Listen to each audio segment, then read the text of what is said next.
Précisément, la question qui se pose aujourd'hui, est-ce que certaines formes de dépression ne peuvent pas conduire sur le moyen terme à développer une maladie épileptique? Ces épilepsies qui résistent aux médicaments, on s'est aperçu, et ça c'est assez récent, que dans à peu près 50% des cas, elles s'associent à une dépression.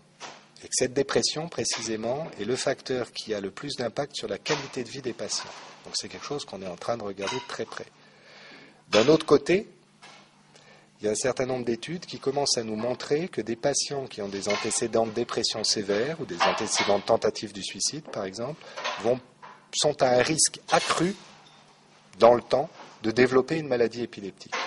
Ça veut dire quoi? Ça veut dire qu'il y a une espèce de relation un peu bidirectionnelle entre épilepsie et dépression, chacune pouvant conduire à l'autre, peut-être du fait que ces deux maladies s'expriment dans des réseaux du cerveau, qui sont des réseaux, en tout cas dans certaines formes d'épilepsie, qui sont assez proches de ceux de la dépression.